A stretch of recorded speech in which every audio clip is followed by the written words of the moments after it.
kewajiban negara dan warga negara. Jadi kita coba akan tadi sudah dibuka nih diskusinya oleh Mas Didik. Keren kasusnya nanti kita bisa bahas. Tapi sebelum itu seperti biasa kita akan melihat dulu video Pak Anhar berikut ini. Mbak Devi atau Mbak April silakan. Halo, siapa nih yang pegang video? Oh, Mbak Devi atau Mbak April. Nah, loh ini karena ada berdua jadi. Nah, oke Mbak Devi.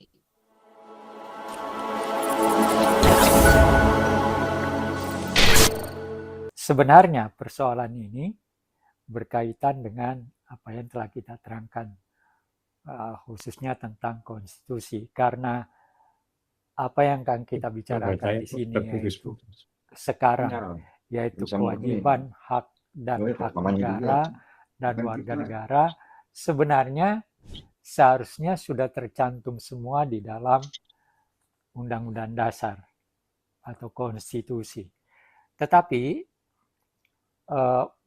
memang perlu juga kita terangkan secara khusus dalam arti kata. Yang pertama kita harus omongkan adalah bahwa setiap warga negara itu mempunyai haknya dalam kaitan dengan negara. Artinya, seorang warga negara berhak menuntut apa yang seharusnya diperbuat oleh negara terhadap dirinya. Perlindungan misalnya, perlindungan hukum, perlindungan terhadap berbagai faktor yang berkaitan dengan hak pribadinya. Mereka memiliki tanah, negara harus memberikan perlindungan terhadap hak itu dan sebagainya. Sebaliknya, negara juga mempunyai hak terhadap warga negara. Contohnya, seorang warga negara harus membayar pajak. Bayar pajak sudah ditentukan sekian, pajak tanahnya sekian, yang luasnya sekian, bayarnya sekian, dan sebagainya. Nah, jadi ada timbal balik di sini, yaitu bahwa kita sebagai warga negara itu mempunyai kewajiban terhadap negara. Tetapi negara juga mempunyai kewajiban pada kita, untuk kita. Sambil juga negara mempunyai hak terhadap warga negaranya, dan warga negara mempunyai hak yang akan dilindungi oleh negara. Itu persoalan utama yang akan kita bicarakan di sini. Nah, karena itu negara memerlukan aparat-aparatnya untuk melakukan kedua hal tadi, yaitu kewajiban negara terhadap warganya dan kewajiban negara terhadap warga negaranya. Nah, ini harus dipahami betul, dan oleh karena itu saya menganjurkan kepada para mahasiswa untuk selalu melihat konstitusi kita, undang-undang dasar kita. Misalnya sebagai satu contoh, pemilihan presiden dan wakil presiden. Sebelum undang-undang dasar yang berlaku sekarang itu diamandemen, tanda kutip yang masih asli, di sana masih ada istilah yang akan terpilih menjadi presiden adalah warga negara asli. Nah, sekarang kata aslinya itu hilang. Yang penting dia lahir di sini dan dia adalah warga negara di sini dan diakui kewarganegaraannya, maka tanpa menyebut asli atau tidak asli, pokoknya dia lahir di sini, dia bertempat tinggal di sini, dan kewarganegaraannya tetap diakui. Jadi ada perbedaan di situ, dan perbedaan itu tidak kecil, ya, tidak kecil artinya itu. Nah, ini harus dipahami. Hak negara pada kita misalnya, hak negara seperti tadi saya katakan, ada kewajiban-kewajiban dari warga negara yang harus dipenuhi. seorang warga negara harus taat pada hukum, pada aturan-aturan yang dikeluarkan oleh negara. Tetapi negara juga harus memenuhi kewajibannya terhadap warga negara. Ambil sebagai contoh kaitannya dengan pendidikan. Negara untuk memberi agar supaya setiap warga negara mempunyai kesempatan untuk menjalani pendidikan, maka negara harus mempunyai kewajiban di dalam menyediakan fasilitas-fasilitas pendidikan. Yang kalau kita katakan di negeri kita kan ada sekolah negeri, universitas negeri, dan sebagainya. Tapi tidak juga sepenuhnya kalau dia swasta lalu dibiarkan begitu saja. Tetap saja negara punya kewajiban terhadap yang dikelola oleh sekelompok orang yang mengelola pendidikan itu. Jadi tetap aja negara mempunyai kewajiban untuk memberikan fasilitas-fasilitas terhadap pendidikan yang akan dimasuki oleh warga negara, baik pendidikan itu adalah pendidikan negeri atau pendidikan swasta. Ini contoh sederhananya saja. Tetapi pendidikan yang dimasuki oleh warga negara tadi, warga negara juga mempunyai kewajiban. Misalnya diharuskan membayar SPP dalam jumlah tertentu, ya, sehingga warga negara yang masuk dalam pendidikan itu juga tahu bahwa dia tidak melewati pendidikannya secara gratis, tapi ada SPP jumlah tertentu, dan ini harus juga dipahami. Nah, ini yang berkaitan dengan kewajiban dan hak negara dan warga negara. Oke, jadi seperti itu.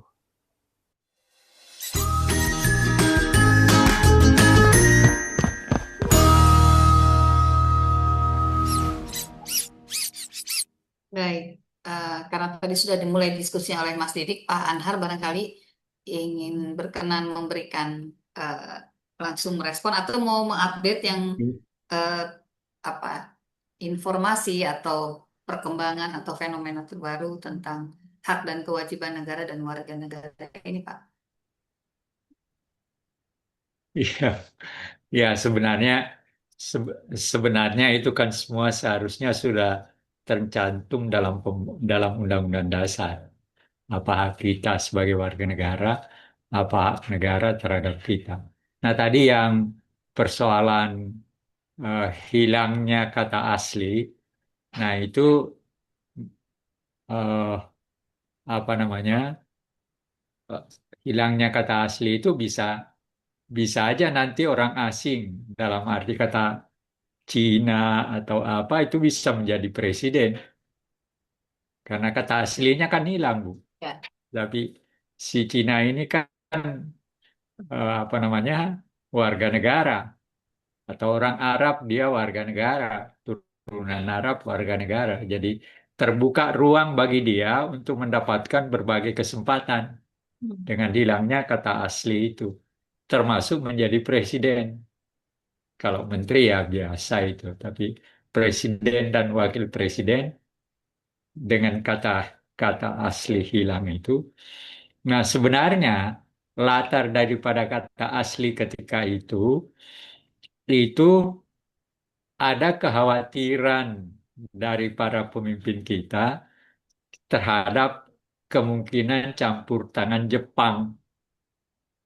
Kalau kata asli itu tidak dicantumkan. Jadi ada latar belakang kondisi ketika itu yang menyebabkan kata asli itu digunakan.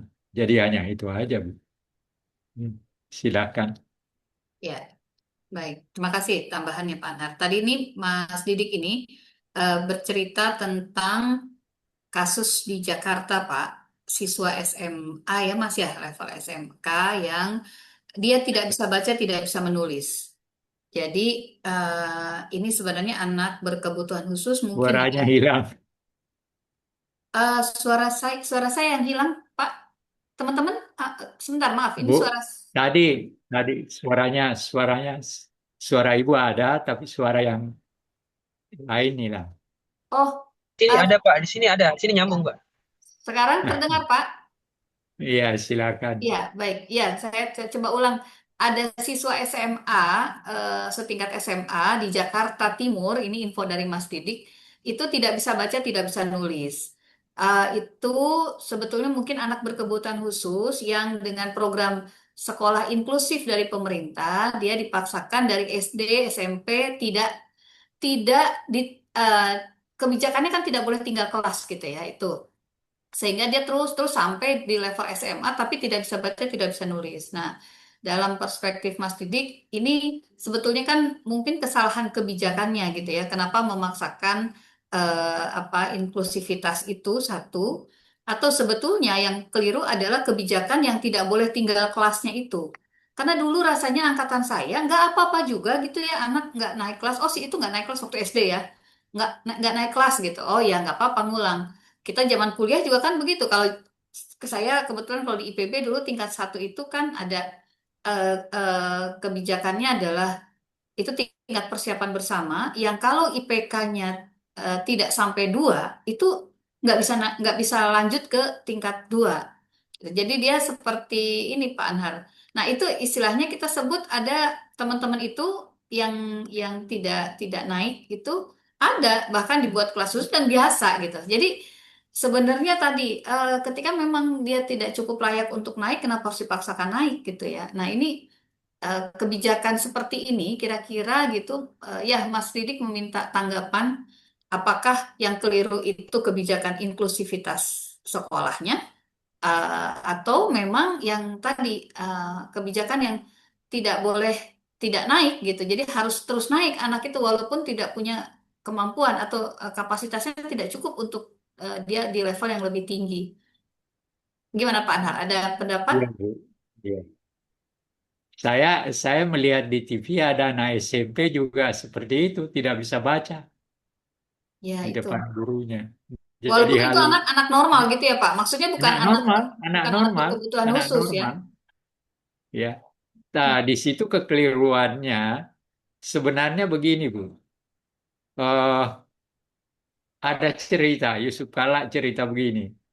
Jadi kan zaman saya dengan Yusuf Kala itu, yang namanya tidak naik kelas itu bukan hal yang aneh. Mm-mm. Nah, sekarang kan tidak boleh. Ya Lalu Yusuf itu. Kala minta kepada semua sekolah di Makassar supaya tetap menggunakan apa namanya, menggunakan Standar. bahwa seseorang yang tidak pantas naik kelas ya memang tidak naik kelas. Nah, lalu guru kepala sekolahnya ngomong, semua kepala sekolah ngomong sama Yusuf Kala. Nanti gimana Pak kalau kita punya sekolah dihancurin? Nah, Yusuf Kala bilang, semua kerusakan, semua apapun, saya yang akan selesaikan. Kalau sekolah kamu dihancurkan, di apa, saya punya tanggung jawab. Nah, benar dilakukan. Apa yang terjadi, Bu? Benar, beberapa sekolah dirusak. Oleh yang tidak naik kelas itu. Sekolah yang tidak naik kelas itu. Nah, di sini kekeliruan orang tentang bagaimana seharusnya seorang anak menerima pendidikan dan pengajaran yang diperoleh di sekolah. Jadi ada standar tertentu yang harus tetap dijalankan bahwa seseorang di semua keadaan kita kan begitu, Bu. Ada aturannya. Kita bisa begini karena kita melewati aturan seperti ini. Nah, kesalahan yang dilakukan oleh eh, Departemen Pendidikan adalah aturan bahwa ada semua orang harus naik kelas. Apa yang terjadi? Artinya apa? Yang bodoh dan yang pinter itu sama posisinya. Padahal dalam kehidupan kita kan tidak seperti itu. realita hidup kita memang perbedaan itu hal yang biasa. Ada yang pinter, ada yang bodoh, eh, ada yang cacat, ada yang normal, dan sebagainya. Hal itu kan hal yang biasa. Makanya ada sekolah luar biasa, ada sekolah yang biasa kan. Dan nah celakanya semua bentuk sekolah itu tidak boleh tinggal kelas. Ya. Jadi lalu apa artinya pendidikan dalam pengertian itu? Sebenarnya dengan cara seperti itu maka pendidikan kita memang rusak jadinya. Karena justru tidak menambah eh, murid yang seharusnya tidak naik kelas itu menyebabkan dia akan tetap bodoh walaupun dinaikkan kelasnya. Karena memang pengetahuannya, kemampuan untuk mengetahui apa yang dipelajarinya memang berbeda dengan yang lain. Jadi dia memang mempunyai standar tertentu dan itulah yang penting dalam kemajuan perjalanan pendidikan seseorang untuk dicapai. Nah, ini yang dihilangkan oleh eh, Departemen Pendidikan kita dan atau Menteri Pendidikan kita. Saya kira kan apa mulai diintrodusir itu tahun 70-an sekian. Zamannya Pak Nugroho masih ada, masih ada. Masih Pak, saya SD saya kan di 80-an ya. Itu Iya, masih kok, maksudnya ada teman masih. dan biasa aja gitu, maksudnya ya tadi ya efek atau kemudian ketakutan karena efek yang mungkin jauh lebih kecil sesungguhnya dibandingkan kebijakan yang diterapkan secara umum ya, membuat anak tidak termotivasi untuk nggak apa-apa nggak akan atau tetap naik gitu ya, baik buat anak maupun orang tua, kemudian jadi semacam apa keharusan naik itu gitu. Itu memang saya maaf Pak Anhar masih ada Apa apa? udah cukup, Oke. cukup, Ya, saya cukup. sih mungkin nambahin ya Mas Didik. Ada dua hal menurut saya dalam hal ini. Pertama, kebijakan yang tidak boleh tinggal kelas itu. Ini ada Mbak Puji juga menambahkan dulu ada istilah tidak naik kelas tahun 98. Nah, 98-an ada teman saya yang juga iya.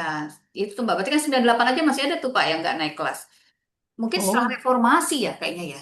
Yang ya yang mungkin. tidak boleh tinggal kelas itu. Memang memang dalam perjalanan reformasi ini banyak yang rusak kok. Ya, buat Banyak saya yang ya. rusak. Kebijakan tidak naik kelas itu kan menjadi eh, kebijakan yang sebetulnya menutup apa ya, dia jadi semu ya, pinter semu gitu, apa seolah-olah pinter atau seolah-olah mampu padahal enggak gitu. Dan itu sebetulnya memang jadinya eh, ada dua hal yang kemudian di situ membuat sekolah tetap naikin. Satu kan salah satu kredibilitas sekolah itu ikunya sekolah itu kan lulusan kan Pak.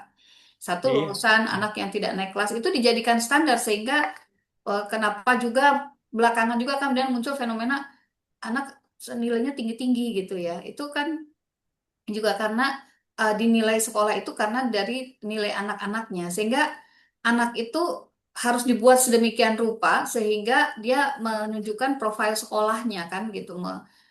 Bukan lagi berfokus pada anak gitu, tapi berfokus ya guru dan kepala sekolah itu berfokus pada sekolahnya, branding sekolah, citra sekolah gitu ya. Ini maaf ya Iya. guru-guru yang Iya. teman-teman Nah, guru ini itu juga hal yang merusak itu, ya Bu. ini umumnya ini kan terjadi pada level SD, SMP, SMA ya. Jadi justru kita sangat berharap pada teman-teman guru yang sekarang jadi pengasuh di TPA, di PAUD gitu, pembentukan karakter itu yang memang dimulai dari sana. Anaknya sendiri kemudian tidak disiapkan untuk siap menerima tadi, menerima tidak tinggal kelas gitu, sehingga muncullah yang tadi tindakan destruktif gitu ya, Iya. merusak atau yang dulu dikhawatirkan itu sebetulnya seingat saya adalah Yang baru khawatir dibentang. anaknya minder. Ketika anaknya minder membuat dia malah tidak mau sekolah lagi dan berhenti gitu. Dulu kan banyak juga ada sih kasus nggak naik kelas terus dia pindah pindah sekolah kan Pak. Nah itu Iya. dianggap yang Iya. kasus-kasus seperti itu kemudian mewakili secara keseluruhan bahwa nggak boleh deh anak tinggal kelas karena anak itu sesungguhnya pintar. Kalau anak nggak bisa pintar, itu yang salah gurunya. Nah, mindset seperti ini yang setahu saya membuat juga memaksa guru itu untuk menaikkan, sekolah itu menaikkan gitu. Apalagi kalau anaknya bandel. Kalau anak bandel justru gimana caranya jangan tinggal kelas karena nanti dia makin lama di sekolah itu gitu. Itu itu Iya, ada tuh gitu ya. Saya boleh dikoreksi ya teman-teman kalau ada yang guru juga di sini. Ada yang begitu, justru udah deh buruan deh biar cicip terus dari sini gitu kan. Miris sebetulnya, bener Mas Didik. Nah, menurut saya agak beda dengan konteks bahwa anak yang berkebutuhan khusus tidak boleh digabung di dalam sekolah biasa tadi. Saya mendukung program inklusif ini karena saya sendiri punya pengalaman anak saya berkebutuhan khusus yang pertama. Dia pernah bersekolah di sekolah luar biasa atau artinya yang lebih banyak anak-anak yang yang berkebutuhan khususnya dibanding yang normalnya. Dan sebaliknya pernah juga di sekolah yang sepanjang SD sampai SMA-nya itu dia pernah sekolah yang umum, kemudian dia menjadi bagian dari yang disabilitas atau berkebutuhan khusus yang ditampung di sana. Nah, saya melihat memang sangat tergantung bagaimana sekolah kemudian membuat treatment. Inklusivitas itu iya, jadi baik ketika sekolah mendukung dengan tambahan tadi shadow teacher ya, guru pendamping ya istilahnya. iya, Kemudian ada iya, infrastruktur yang juga disupport dan ini sebetulnya karena sudah ada regulasinya, sekolah itu berhak juga untuk meminta kepada negara, maksudnya kepada kementerian, kepada dinas gitu untuk dilengkapi ketika mereka punya anak berkebutuhan khusus di sekolah itu. Nah, ini yang tidak terjadi. Tidak ada shadow teacher sehingga anaknya seperti tadi yang masih diceritakan. Anaknya bahkan dia nggak mau gaul sendirian, nggak ditemenin. Kedua, bagaimana guru kemudian membuat lingkungan itu menerima anak ini dan meminta pengertian pada anak ini bahwa ini ada saudaramu yang berbeda, kamu harus mempunyai cara yang sama. Maksudnya diajak gaul dan lain-lain. Agak beda ketika kemudian justru anak yang berbeda ini, yang istimewa ini, diperlakukan juga tidak pas oleh gurunya, dianggap pengganggu, iya. dianggap kemudian dia apa tadi ya troublemaker oleh di antara teman-temannya. Jadi proses penerimaan lingkungan itu juga sangat mempengaruhi menurut saya kesuksesan dari sekolah inklusif ini. Ya, Nah, memang ada sekolah tertentu juga yang ada guru yang tidak pantas untuk menjadi guru. Eh, Ibu udah tak berita tentang ada sekolah SMA di Garut, itu oh, muridnya rambutnya dipotong mm, karena dicat. Tapi anak ini pakai pakai jilbab. Jadi sebenarnya di sekolah tidak kelihatan bahwa dia pakai cat. Tapi oleh gurunya dipotong malah. Ya rambutnya. nangis lah. Anak perempuan Bu. Kalau anak laki-laki kan enggak apa-apa. Tapi ini anak perempuan dipotong. Nah, apa yang terjadi?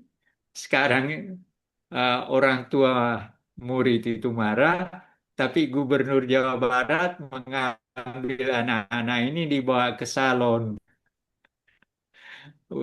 Karena cuma diambil, dipotong kayak pisau aja dipakai untuk potongnya. Gimana anak perempuan rambutnya dipotong kayak gitu ya? Nggak masuk akal. Jadi yang saya mau katakan bahwa memang ada kemungkinan di sekolah tertentu itu ada orang yang sebenarnya nggak berhak jadi guru. Karena menjadi guru itu sesuatu yang punya kekhasannya sendiri. Tidak gampang untuk memberikan pengajaran, tidak gampang untuk bagaimana kita bersikap kepada murid, bagaimana kita harus berdialog dengan murid. Itu yang memang ada juga yang seperti itu. Iya, iya. Iya, Silakan.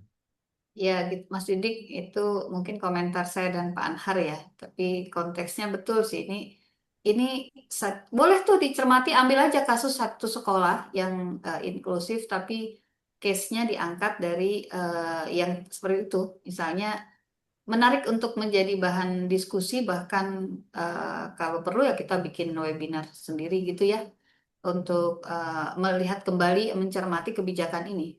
Sangat sangat terkait tuh betul dengan tadi ini teman-teman pada pada chat nih Mbak Puji yang kalau sudah muncul instruksi sekolah naikkan anak jadi sekolah ngatrol nilai anaknya males santai gitu kan toh nggak belajar juga naik kelas gitu ya.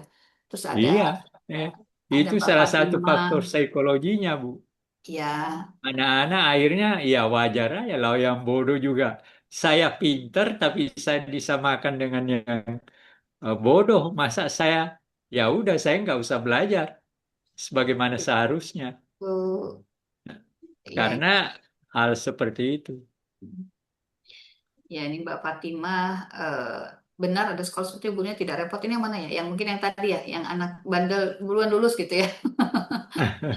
Buruan lulus gitu ya. Baik. Saya Iya, kembalikan dulu ke Mas Didik nih. Mas Didik, Ya, terima kasih. Tadi yang terakhir tuh kan saya coba kritisi dari sisi Dinas Pendidikan DKI gitu ya. Ada salah satu stafnya yang mereka info mengatakan bahwa ini kita melaksanakan undang-undang dasar gitu. Jadi dalam betul. undang-undang dasar itu kalau nggak salah setiap warga negara itu harus menerima pendidikan berhak ya. Ya, pemerataan pendidikan gitu ya, Pak ya. Nah, jadi dari sisi itunya memang mungkin betul, tapi secara aplikasi di nggak lapangan, benar juga, nggak benar juga. Penafsiran bodoh terhadap pasal itu oleh yang menafsirkannya tadi tidak seperti itu. Silakan, silakan. ya. Jadi kalau dari sisi kami ya Pak ya, kalau anak berkebutuhan khusus ya mungkin sekolah inklusinya diperbanyak gitu. Jadi jangan dicampur antara pendidikan umum dengan pendidikan yang khusus sehingga anak-anaknya dibully atau ada kasus-kasus lain yang harusnya tidak terjadi kalau misalnya pemerintah bisa memperbanyak sekolah-sekolah inklusi gitu sih. Terima kasih, Pak. Bu. Kalau inklusi, sorry, saya mungkin juga harus atau saya tanya, yang disebut inklusi itu yang mencampurkan justru ya. Kalau yang sekolah yang tadi yang untuk yang khusus anak-anak berkebutuhan khusus namanya kan sekolah luar biasa tadi ya Pak. Kemudian sekolah negeri biasa, sekolah swasta Iya, biasa. Setahu saya disebut inklusi ketika mereka kemudian di apa menerima anak-anak yang berbeda ini, gitu ya. Itu inklusi di yang situ. Nah, berbeda. Ya, ya, itu yang inklusif. kebijakannya sudah benar menurut saya, tapi infrastruktur dan suprastrukturnya yang belum mendukung dan kemudian tidak dijalankan dengan tadi dengan konsisten. Asal ada sehingga anaknya yang berbeda itu kemudian tidak ditreatment dengan seharusnya gitu ya. Bagi anak-anak berkebutuhan khusus itu bergaul, berinteraksi dengan mereka yang normal itu adalah sebuah treatment untuk mereka menjadi orang yang normal gitu ya. Tapi memang ada batasan anak disabilitas apa yang bisa diterima di sekolah umum ini gitu ya. Sehingga inklusivitasnya dia, disabilitasnya dia itu tidak mempengaruhi kemampuan dia untuk apa mengikuti pembelajaran. Contoh, setahu saya misalnya tidak semua sekolah kemudian menerima Down syndrome.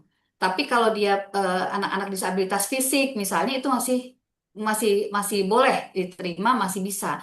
Anak-anak autis dengan spektrum yang rendah itu masih bisa, tapi spektrum yang tinggi yang sudah 26 indikator terlewati, teman-teman di PAUD nih pasti bisa lebih hafal. Itu mungkin belum bisa gitu ya. Nah, batasan seperti ini menurut saya yang harusnya dipertegas ketika semua ingin dilayani dengan tadi karena prinsipnya hak yang sama iya gitu. Saya setuju bahwa semua berhak.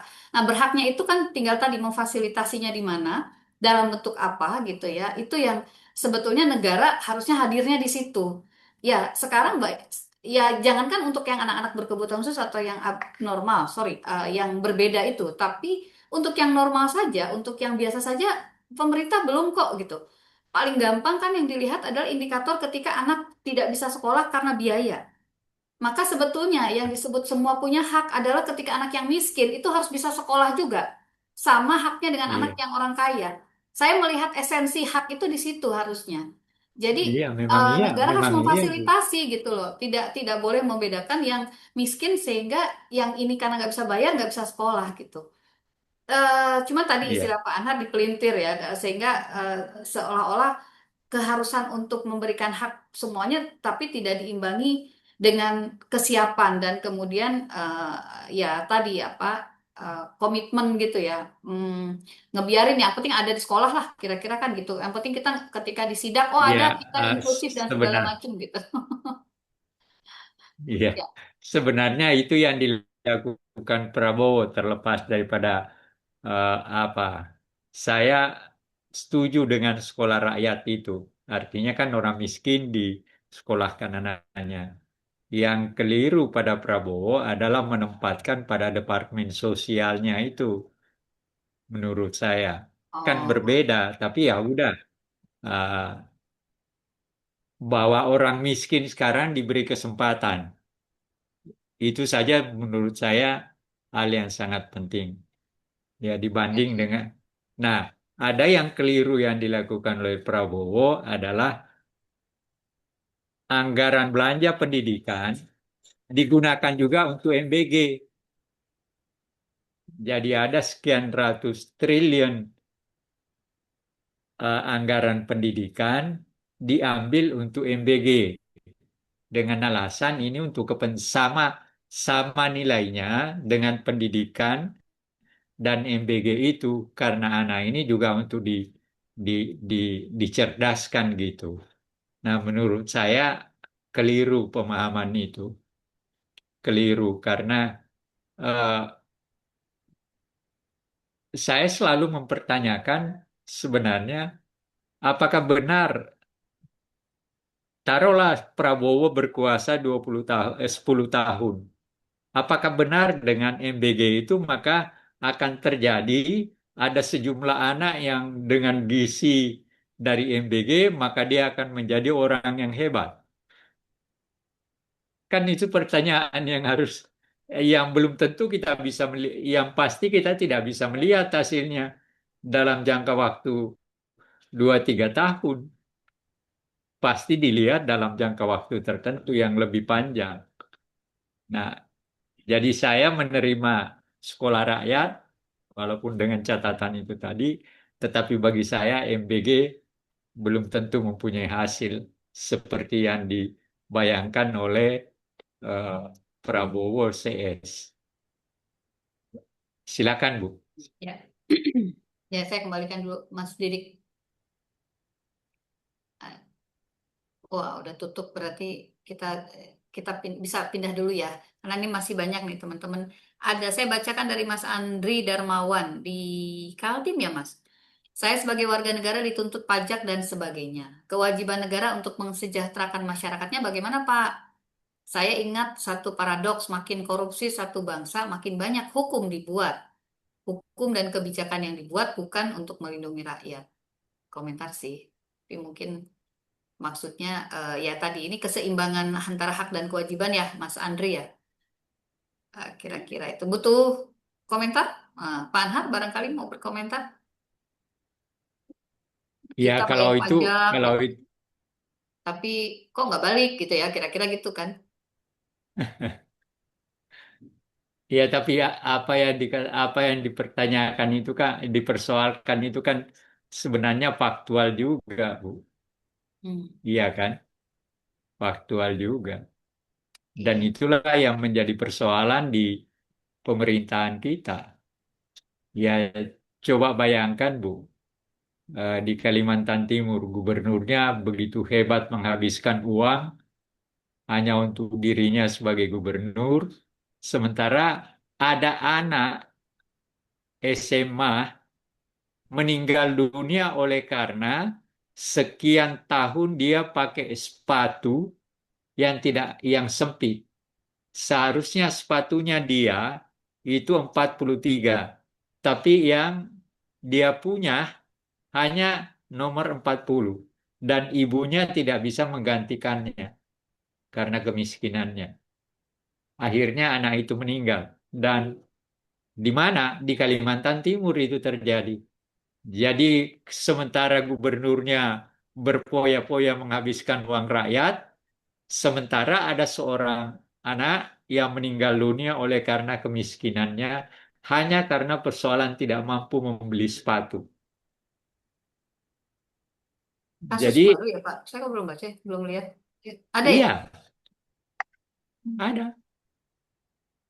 Ah, dan sekarang persoalan sepatu di sekolah rakyat itu sekarang jadi masalah, Bu. Ribut itu. Ada perbedaan antara sepatu yang dibelikan oleh Departemen Sosial dengan yang diberikan oleh Gubernur Jawa Timur. Jadi ya, yang susah bagi kita ini adalah macam-macam hal yang menyebabkan tujuan yang baik bisa menjadi rusak oleh karena tindakan dari pengelola itu sendiri. Oh iya, ini ada nih. Seperti itu. Itu Samarinda ya. silakan, Bu. Iya, iya. Ini saya lagi baca kasusnya. Meninggal karena terpaksa pakai sepatu kecilan. Ya baru 1 hari yang lalu. Ternyata di Samarinda ya. Iya, di Ya, Samarinda. ya, kita ini berita sih seragam sih, tapi mungkin kalau nanti ada penjelasan dari ke apa dinas terkait ya bisa jadi mungkin apa gitu ya Pak. Maksudnya penyakit yang terbawa karena pakai sepatu kesian itu apa sarafnya berarti ya, sarafnya tertekan atau apa gitu kali ya. Eh, ya, Ya, ya tentu aja Bu bayangkan iya. sepanjang sekian tahun memakai sesuatu yang tidak pantas. Tentu saja jari-jarinya, apanya, pokoknya ada bagian tertentu dari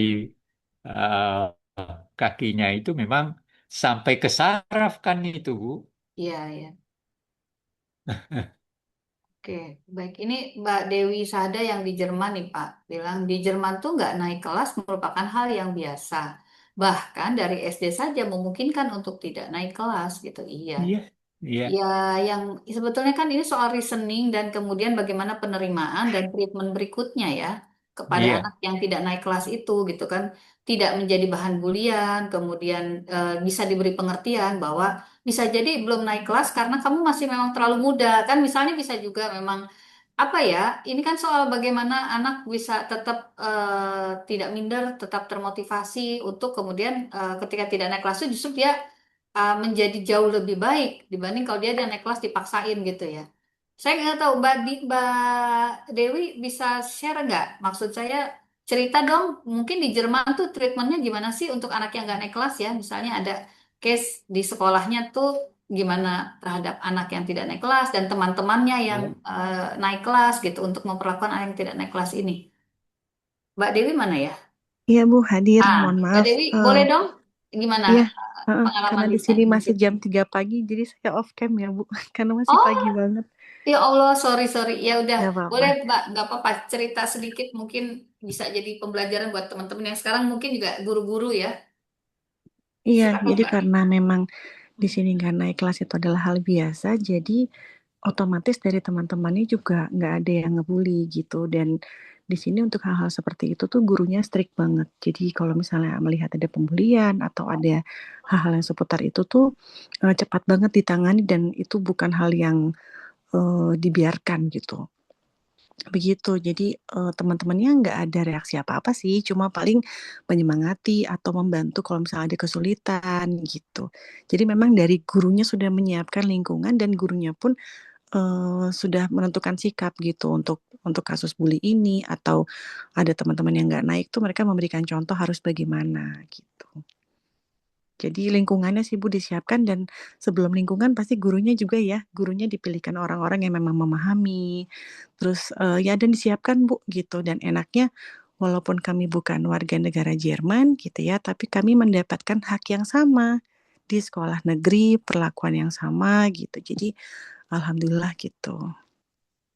Gitu ya Ka- Bu. Kalau anak yang nggak naik di sana, umumnya gitu ya Mbak, umumnya karena memang lebih ke kemampuan akademis atau termasuk sikap ya, perilaku ya gitu. Ya, kebanyakan sih kemampuan akademis Bu gitu karena kan biasanya kendala pertama tuh bahasa ya. Karena bahasa pastinya kan mereka jadi sulit menyerap bahan ajar gitu. Jadi biasanya pertama kendala bahasa. Walaupun sebelum masuk SD itu kita ada ibaratnya tes bahasa dulu. Jadi untuk anak-anak dari luar yang memang kemampuan bahasanya kurang, sebelum SD itu dimasukkan ke sekolah persiapan bahasa dulu, Bu. Jadi Hmm. memang mereka sudah preventif sebenarnya untuk kesulitan bahasa ini. Jadi dimasukin kursus dulu, ada tes juga. Ketika dianggap bahasanya Jermannya kurang nih gitu. Nah, mereka sediakanlah itu kursus untuk anak-anak yang kemampuan bahasa Jermannya masih kurang. Nah, tapi kan ketika masuk SD mungkin ketemu pelajaran segala macam mungkin tidak semudah itu ya gitu. Jadi Itu dinilai untuk ini nggak bisa nerima bahan pelajaran nih, akhirnya diulang kembali. Lebih ke akademis sih Bu, begitu. Dan untuk masuk SD pun itu bukan tes Kalistum ya, maksudnya nggak ada tes itu justru. Jadi kalau mau masuk SD itu anak-anak justru disarankan untuk bertemu dengan dokter anak dan psikolog. Karena tesnya di situ. Jadi tes secara fisik semua dicek gitu ya fisiknya. Lalu tes bersama dengan psikolog, habis itu ada tes juga. Apakah secara mental anak-anak ini Udah siap siap gitu ya. untuk masuk sekolah? Betul. Sama tes kemandirian, Bu. Begitu. Oke. Ya, itu negara maju, Bu. Ya, Nah, ya, ini apa? jadi sudah tertata Sistemnya ya. sedemikian rupa sehingga tidak ada persoalan-persoalan yang tidak bisa ditangani secara baik. Itu karena sudah ada Betul, Pak. aturan-aturannya secara jelas. Yang susah di kita ini kan tidak ada aturan yang jelas, Bu. Dan kami tidak bayar untuk sekolah SD sampai SMA ya, Bu. Kalaupun bayar itu nanti di kuliah, tapi itu pun hanya bayar semester. Satu kali dalam 1 tahun. Dan itu sebenarnya peruntukannya untuk kita lagi, karena bayaran semester itu dipakai untuk kita dapat kartu yang bisa menggunakan alat transportasi publik di kota kita. Oh, iya, iya. Mbak Dewi itu di kota apa kemarin, di Munich atau di? Saya kota kecil di dekat Frankfurt, Ibu. Oh, iya, iya, iya, iya. Ya, itu ya, ya sebenarnya pembelajaran ini kan bagaimana menyiapkan semuanya ya. Semuanya disiapkan, gurunya, anaknya, lingkungannya gitu ya. Sehingga Betul, Bu. tadi biasa aja gitu ya. Istilahnya kalau yang belum siap, sebentar, saya izin sedikit ada. Boleh lanjut sebentar.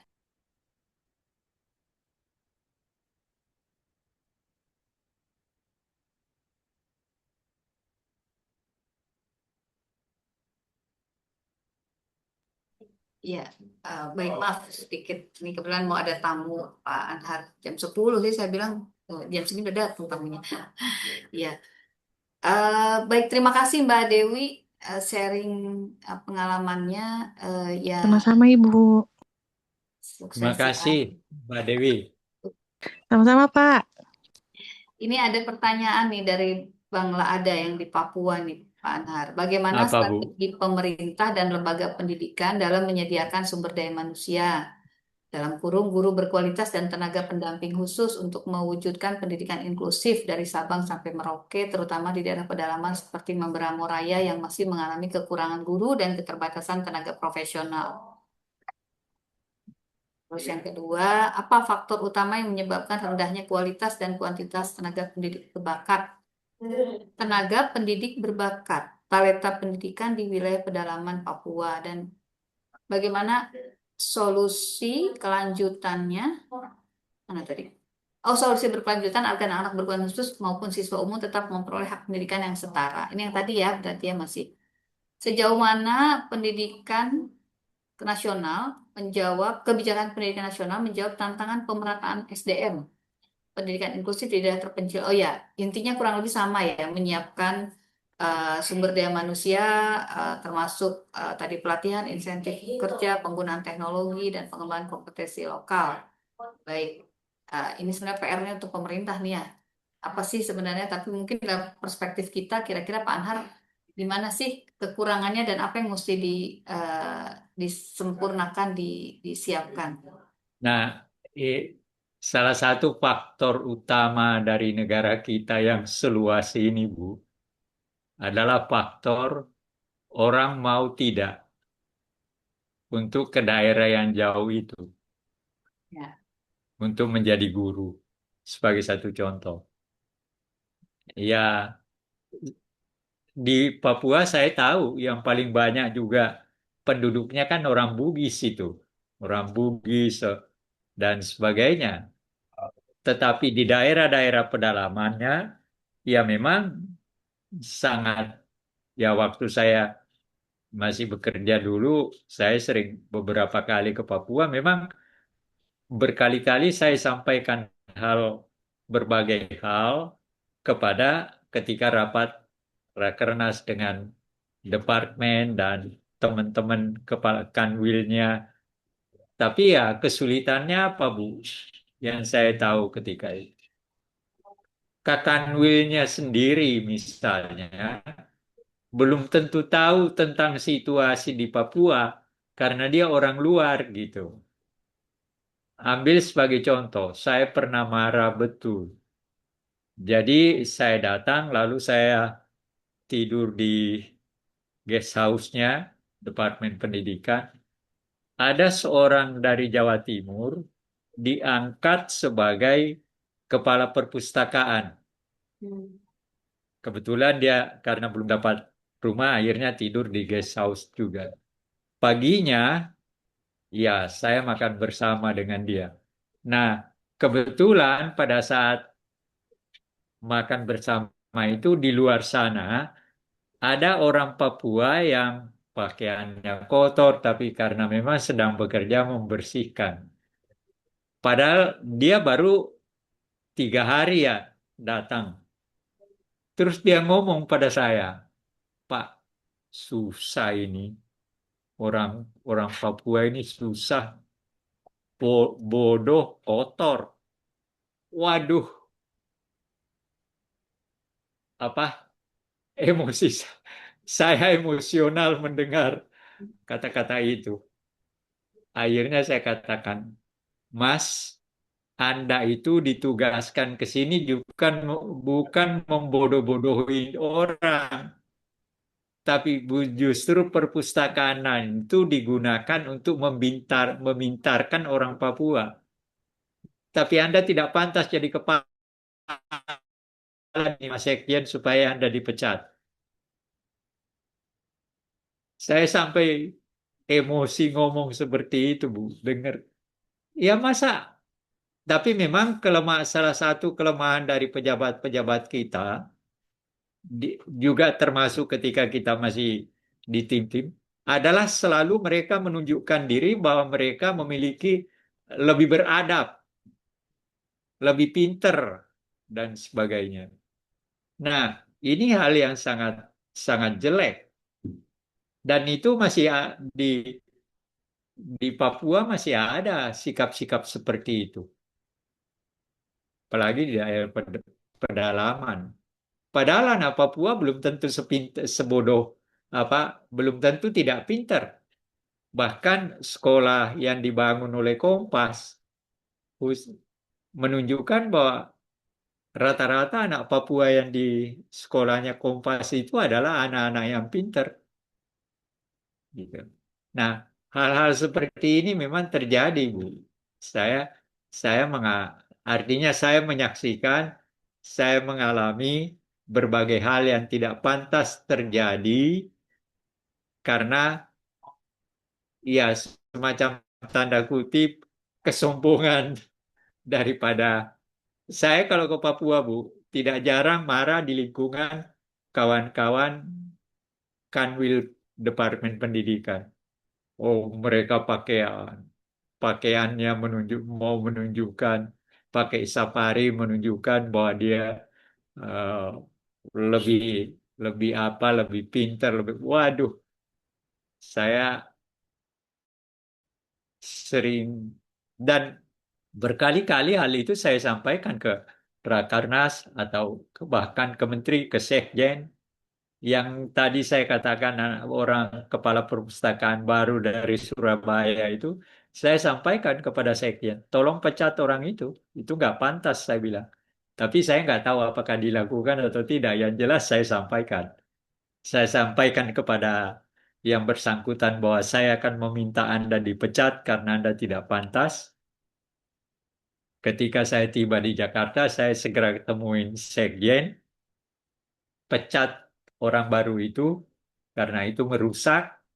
Saya nggak tahu apakah sekjennya melakukan atau tidak.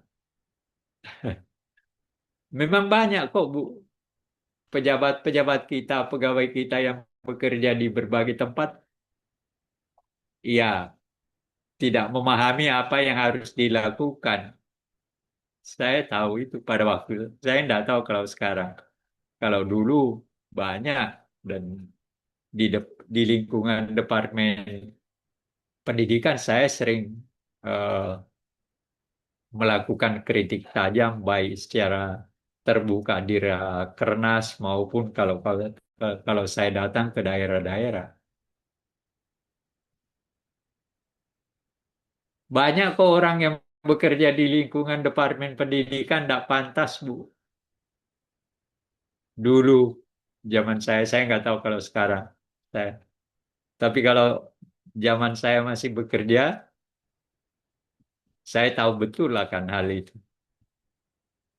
Silakan, Bu. Ya, partner. Makasih ini saya menambahkan aja Bang La ada.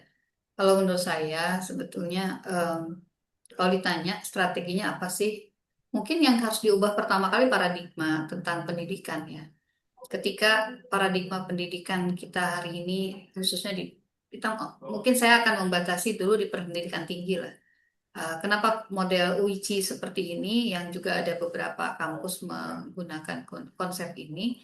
Uh, karena sebagian terbesar dari pendidikan tinggi kita itu kan paradigmanya adalah mahasiswa yang harus datang ke lembaga pendidikan, dimanapun lembaga pendidikan itu berkedudukan. Jadi kalau Anda mau kuliah di ITB, Anda harus datang ke Bandung. Kalau Anda mau kuliah ke IPB, ke Bogor, Anda harus datang ke Bogor. Anda harus tinggal di Bogor, Anda harus kuliah di Bogor, kira-kira seperti itu. Sehingga itu sangat mahal, gitu ya. Dan paradigma itu membuat uh, kampus itu kemudian berorientasi pada sekolah mereka sendiri, tempat mereka sendiri berkedudukan. Nah, paradigma yang justru harus kemudian muncul dengan model PJJ ini adalah bukan peserta didik mendatangi lembaga pendidikan, tapi lembaga pendidikan yang mendatangi peserta didik, sehingga menjadikan anak didik atau peserta didik itu sebagai subjek gitu ya, bukan objek. Itu sebetulnya bermula dari paradigma ini gitu. Kalau menurut saya ya, kalau itu semua bergeser, maka semua menurut saya mindsetnya akan menuju kepada bagaimana menjadikan peserta didik ini menjadi lulusan terbaik dimanapun dia berada. Setidak punya akses apapun itu yang kemudian harus kita datangi. Caranya ya teknologi gitu. Karena kalau kemudian kita bayangkan kita minta pemerintah membangun misalnya ya Pak Laada, Bang Laada, pemerintah membangun di Membara Raya misalnya gitu, eh, katakanlah kampus kampus khusus gitu ya. Untuk di sana pasti pemerintah udah belum apa udah ngomong nggak ada anggaran gitu.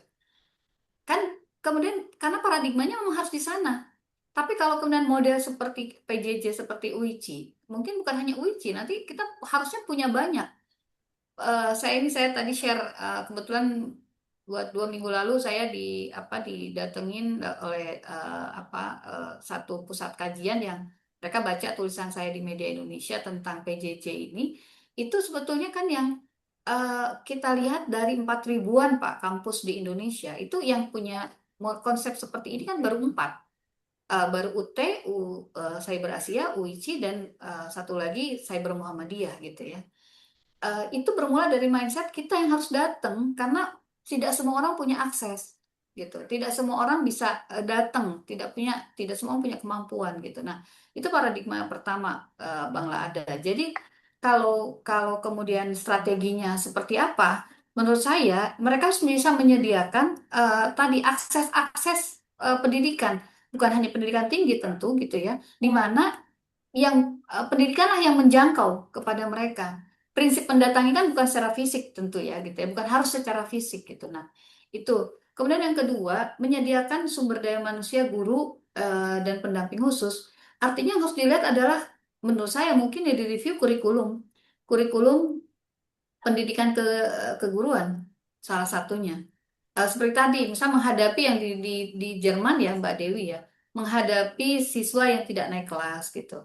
Eh, Lebih menjadi motivator ketimbang sekedar pengajar misalnya gitu ya. Itu kan yang saya nggak tahu apakah di kurikulum itu memang sudah ada dan seberapa banyak itu kemudian ditekankan sebagai satu kompetensi dasar dari seorang guru misalnya Pak. Jadi kalau ditanya untuk pendamping khusus misalnya, biasanya mereka pasti harus diberikan atau harus punya kemampuan-kemampuan basic untuk menghadapi anak-anak dengan kebutuhan khusus gitu. Berbeda dengan banyak hal tentu ya. Nah, eh, kalau kemudian ya ini kekurangan. Kalau ini memang PR besar ya tentang apa jumlah jumlah lulusan yang sekarang justru mau dihapuskan Pak prodinya Pak. Rencana menghapus prodi pendidikan ke pendidikan karena katanya udah oversupply. Dari kebutuhan sekarang, saya lupa kebutuhannya berapa, mungkin teman-teman boleh tambahkan. Itu kita sudah punya 3 kali lipatnya gitu. Sehingga prodi kependidikan direncanakan gitu atau diwacanakan untuk dihapus gitu. Dan beberapa prodi lain yang dianggap sudah kebanyakan gitu. Tapi ini juga ditentang oleh mereka yang ada bergerak di pendidikan ya, pemerhati pendidikan bilang banyak sih, tapi numpuknya di mana? Kemudian apakah ia bekerjanya relate dengan kesarjanaannya gitu ya atau kompetensinya. Jadi kalau ditanya lulusannya banyak-banyak, tapi kan tadi seperti tidak tersebar merata kepada daerah-daerah yang justru lebih membutuhkan misalnya. Semua numpuknya di kota. Nah, ini paradigma kedua, Pak, tentang bias kota. Bias kota dari pendidikan kita, terutama pendidikan tinggi adalah ketika mereka sukses lulus atau sarjana, itu mereka bukan kembali ke daerah asal, tapi mereka kemudian hijrah ke kota karena di sanalah pusatnya gula gitu, pusatnya mencari nafkah dan lain-lain. Jadi dengan model yang pertama paradigmanya mendatangi, bayangkan saya atau teman-teman saya yang dulu datang dari berbagai daerah ke Bogor, kuliah di IPB, begitu lulus nggak, yang balik ke daerah tuh berapa persen sih? Sebagiannya kemudian numpuk di sekitar Jabotabek. Itu bias bias kota yang menimpa terutama pendidikan tinggi gitu. Nah, kembali dengan pertanyaan Bang Laada ini, jadi dibuatlah harusnya gitu, semua itu kemudian berpusat ke desa. Jadi justru semua harus ngeroyok daerah yang masih tertinggal. Ya tentu balik lagi, apakah pemerintah siap untuk memberikan insentif lebih dalam tanda kutip kepada mereka yang siap membangun dari daerah gitu. Jadi balik ini tuh muter gitu ya antara kapasitas fiskal, kemudian apa kompetensi yang dituntut tinggi, tapi kemudian tidak diberi reward yang memadai misalnya. Jadi kalau saya melihat ini problem sebetulnya ya apa yang terjadi, saya nggak tahu apakah di kita